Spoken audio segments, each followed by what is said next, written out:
Hello guys, good morning. Welcome back dito sa ating munting channel. For today's video guys, update lang ito tungkol dito sa Kotex.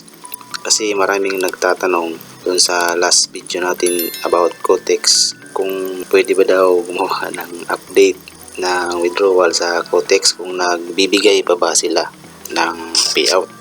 So, itong video nito guys, para ito sa mga baguhan sa Kotex. So, susubukan natin na mag-withdraw para makita ng mga baguhan dito sa Kotex kung nagbibigay ba talaga ng payout ang Kotex at ilang araw marireceive ang payout natin. So, dito guys, andito tayo sa aking demo account. So, lipat tayo sa live account.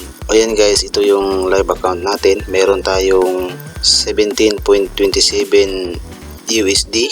So magwi-withdraw tayo papunta sa GCash. So i-click natin tong withdraw. Then yung wi-withdrawin natin guys is 12 USD. Since meron tayong 17.27, so wi-withdrawin natin 12 USD.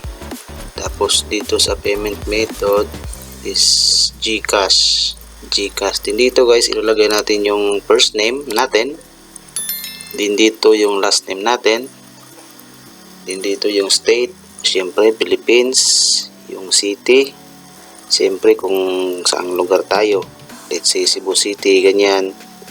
Tapos yung district, kung nasa Cebu City ako, yung nilalagay ko rito is Visayas lang yung nilalagay ko rito.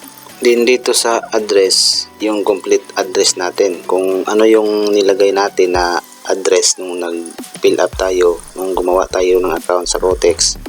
So yun yung ilalagay natin dito. Siyempre yung birthday natin, citizenship, siyempre Pilipino. Din yung phone number natin na ginamit natin dito pag-register sa GCash. Din dito naman sa first, ito yung GCash number natin. So dito natin ilalagay yung first. Siya nga pala guys, dito sa phone number at first, huwag nyo lagyan ng 0 kasi baka magka-aberya, matatagalan yung payout nyo. So magsimula kayo sa 9. So huwag nyo lagyan ng 0. So magsimula kayo sa 9, 0975. So ang ilalagay nyo 975, tapos yung susunod na number. So yun guys, pinilapan ko na yung sa akin. Tapos pagkatapos nyo mag-fill up, i-click nyo ang confirm. Tapos pag na-click nyo na ang confirm, manghihingi yun ng authentication code. Then ito na yung lalabas. So yung 17.27 natin, nag-withdraw tayo ng 12 USD. So ayan na lang yung balance natin, 5.27 USD, kasi nag-withdraw tayo ng 12 USD. Ayan, so punta tayo dito sa trade. So ayan guys, sa live account natin is 5.27 na lang yung balance natin. Then ngayon, hihintayin natin sa ating GCash kung ilang oras siya dadating.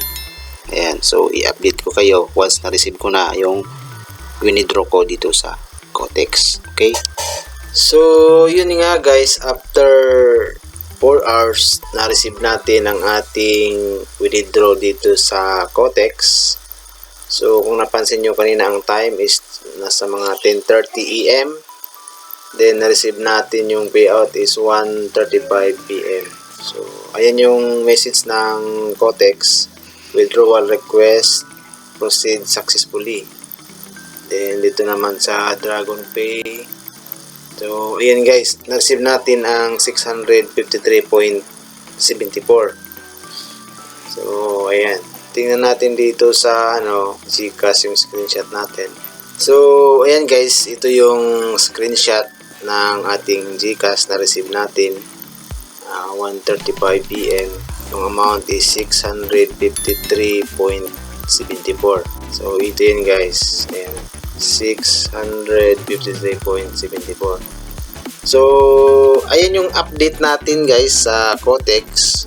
So legit na legit talaga, dahil nagbibigay talaga ng payout itong Kotex.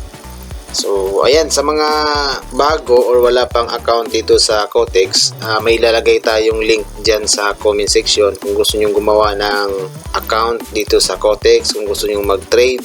So mayroon tayong link dyan, pakiclick nyo na lang kung gusto nyo gumawa ng account. Okay, maraming salamat sa panonood. Have a nice day.